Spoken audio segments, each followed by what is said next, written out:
78واں زبور آصف کا مشکیل۔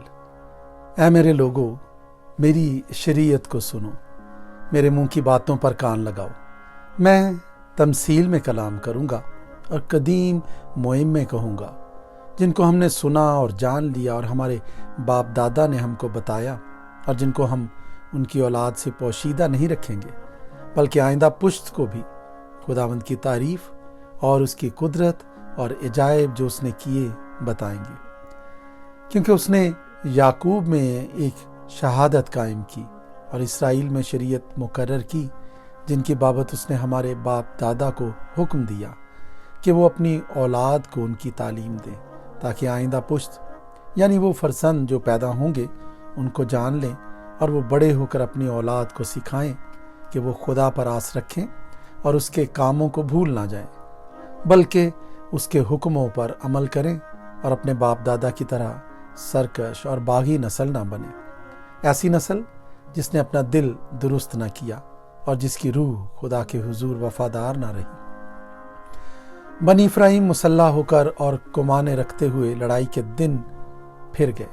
انہوں نے خدا کے عہد کو قائم نہ رکھا اور اس کی شریعت پر چلنے سے انکار کیا، اور اس کے کاموں کو اور اس کے عجائب کو جو اس نے ان کو دکھائے تھے بھول گئے۔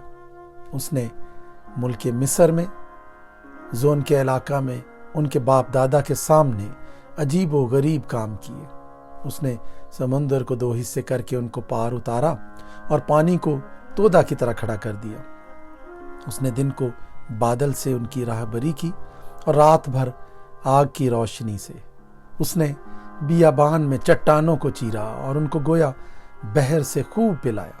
اس نے چٹان میں سے ندیاں جاری کی اور دریاؤں کی طرح پانی بہایا، تو بھی وہ اس کے خلاف گناہ کرتے ہی گئے اور بیابان میں حق تعالیٰ سے سرکشی کرتے رہے، اور انہوں نے اپنی خواہش کے مطابق کھانا مانگ کر اپنے دل میں خدا کو آزمایا، بلکہ وہ خدا کے خلاف بکنے لگے اور کہا، کیا خدا بیابان میں دسترخوان بچھا سکتا ہے؟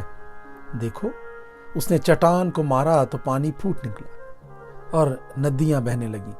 کیا وہ روٹی بھی دے سکتا ہے؟ کیا وہ اپنے لوگوں کے لیے گوشت مہیا کر دے گا؟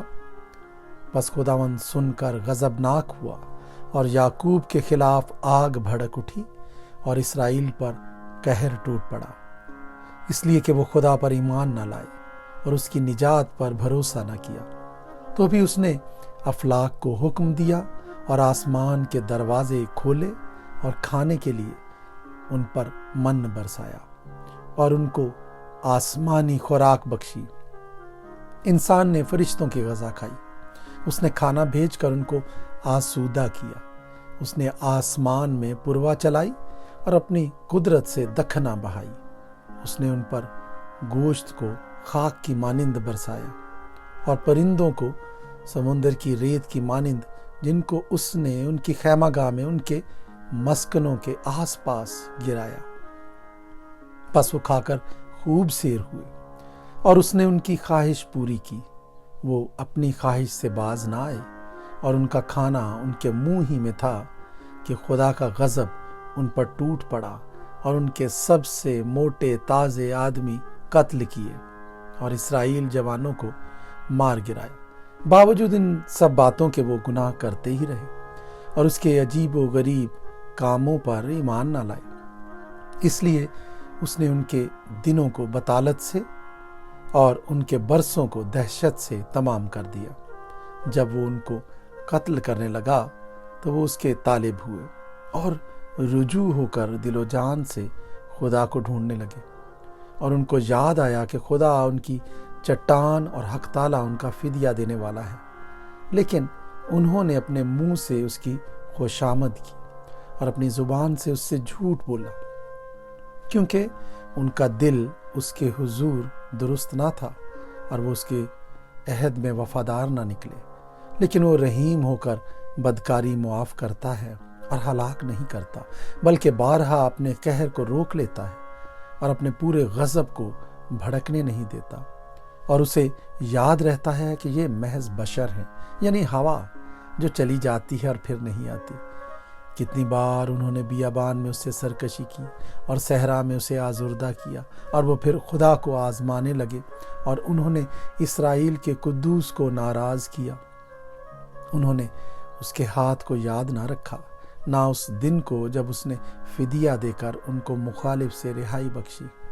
اس نے مصر میں اپنے نشان دکھائے اور زون کے علاقہ میں اپنے عجائب اور ان کے دریاؤں کو خون بنا دیا، اور وہ اپنی ندیوں سے پی نہ سکے۔ اس نے ان پر مچھروں کے غول بھیجے جو ان کو کھا گئے، اور مینڈک جنہوں نے ان کو تباہ کر دیا۔ اس نے ان کی پیداوار کیڑوں کو اور ان کے محنت کا پھل ٹڈیوں کو دے دیا۔ اس نے ان کی طاقوں کو اولوں سے اور ان کے گولر کے درختوں کو پالے سے مارا۔ اس نے ان کے چوپایوں کو اولوں کے حوالے کیا اور ان کی بھیڑ بکریوں کو بجلی کے۔ اس نے عذاب کے فرشتوں کی فوج بھیج کر اپنے قہر کی شدت، غیظ و غضب اور بلا کو ان پر نازل کیا۔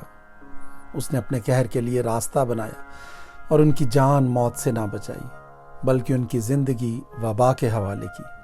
اس نے مصر کے سب پہلوٹوں کو، یعنی حام کے مسکنوں میں ان کی قوت کے پہلے پھل کو مارا، لیکن وہ اپنے لوگوں کو بھیڑوں کی مانند لے چلا اور بیابان میں گلے کی مانند ان کی رہنمائی کی، اور وہ ان کو سلامت لے گیا، اور وہ نہ ڈرے، لیکن ان کے دشمنوں کو سمندر نے چھپا لیا، اور وہ ان کو اپنے مقدس کی سرحد تک لایا، یعنی اس پہاڑ تک جسے اس کے دہنے ہاتھ نے حاصل کیا تھا۔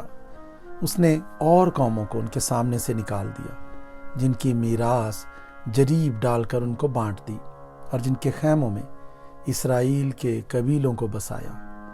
تو بھی انہوں نے خدا تعالیٰ کو آزمایا اور اس سے سرکشی کی اور اس کی شہادتوں کو نہ مانا، بلکہ برگشتہ ہو کر اپنے باپ دادا کی طرح بے وفائی کی اور دھوکہ دینے والی کمان کی طرح ایک طرف کو جھک گئے، کیونکہ انہوں نے اپنے اونچے مقاموں کے باعث اس کا قہر بھڑکایا اور اپنی کھودی ہوئی مورتوں سے اسے غیرت دلائی۔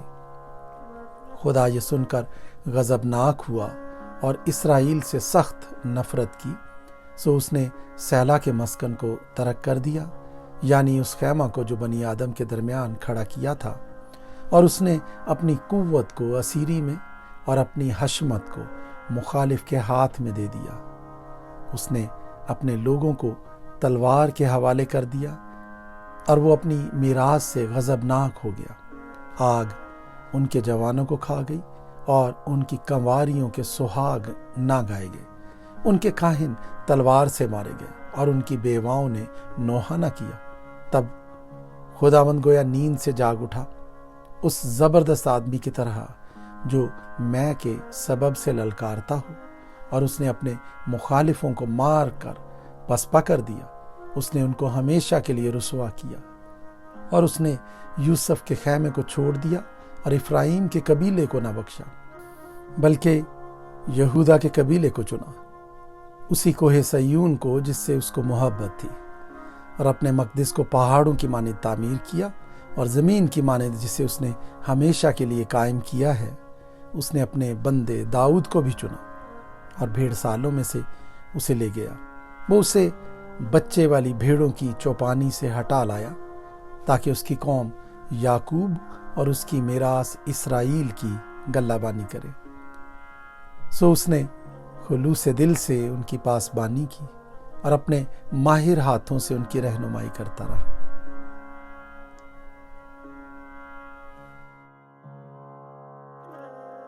اناسیواں زبور، آصف کا مزمور۔ اے خدا، قومیں تیری میراث میں گھسائی ہیں، انہوں نے تیری مقدس ہیکل کو ناپاک کیا ہے۔ انہوں نے یروشلم کو کھنڈر بنا دیا ہے۔ انہوں نے تیرے بندوں کی لاشوں کو آسمان کے پرندوں کی اور تیرے مقدسوں کے گوشت کو زمین کے درندوں کی خوراک بنا دیا ہے۔ انہوں نے ان کا خون یروشلم کے گرد پانی کی طرح بہایا، اور کوئی ان کو دفن کرنے والا نہ تھا۔ ہم اپنے پڑوسیوں کی ملامت کا نشانہ ہیں اور اپنے آس پاس کے لوگوں کے تمسخر اور مذاق کا باعث۔ اے خداوند کب تک؟ کیا تو ہمیشہ کے لیے ناراض رہے گا؟ کیا تیری غیرت آگ کی طرح بھڑکتی رہے گی؟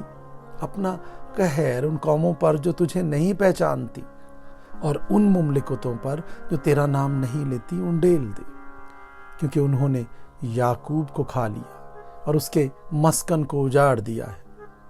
ہمارے باپ دادا کے گناہوں کو ہمارے خلاف یاد نہ کر۔ تیری رحمت جلد ہم تک پہنچے، کیونکہ ہم بہت پست ہو گئے ہیں۔ اے ہمارے نجات دینے والے خدا، اپنے نام کے جلال کی خاطر ہماری مدد کر، اپنے نام کی خاطر ہم کو چھڑا اور ہمارے گناہوں کا کفارہ دے۔ قومیں کیوں کہیں کہ ان کا خدا کہاں ہے؟ تیرے بندوں کے بہائے ہوئے خون کا بدلہ ہماری آنکھوں کے سامنے قوموں پر واضح ہو جائے۔ قیدی کی آہ تیرے حضور تک پہنچے، اپنی بڑی قدرت سے مرنے والوں کو بچا لے۔ اے خداوند، ہمارے پڑوسیوں کی تانا زنی جو وہ تجھ پر کرتے رہے ہیں، الٹی 7 گنا انہی کے دامن میں ڈال دے۔ تب ہم جو تیرے لوگ اور تیری چراگاہ کی بھیڑیں ہیں، ہمیشہ تیری شکر گزاری کریں گے۔ ہم پشت در پشت تیری ستائش کریں گے۔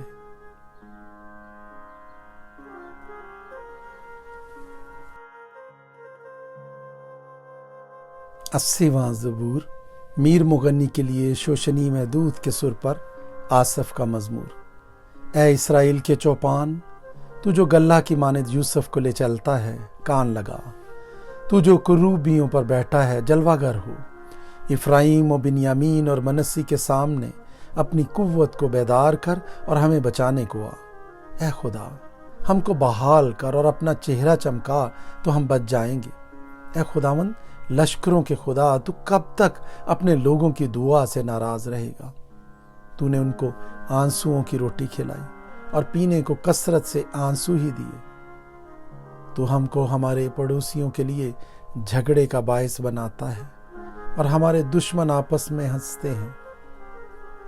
اے لشکروں کے خدا، ہم کو بحال کر اور اپنا چہرہ چمکا تو ہم بچ جائیں گے۔ تو مصر سے ایک تاک لایا، تو نے قوموں کو خارج کر کے اسے لگایا۔ تو نے اس کے لیے جگہ تیار کی، اس نے گہری جڑ پکڑی اور زمین کو بھر دیا۔ پہاڑ اس کے سائے میں چھپ گئے اور اس کی ڈالیاں خدا کے دیداروں کی مانند تھی۔ اس نے اپنی شاخیں سمندر تک پھیلائیں اور اپنی ٹہنیاں دریائے فرات تک۔ پھر تو نے اس کی باڑوں کو کیوں توڑ ڈالا کہ سب آنے جانے والے اس کا پھل توڑتے ہیں؟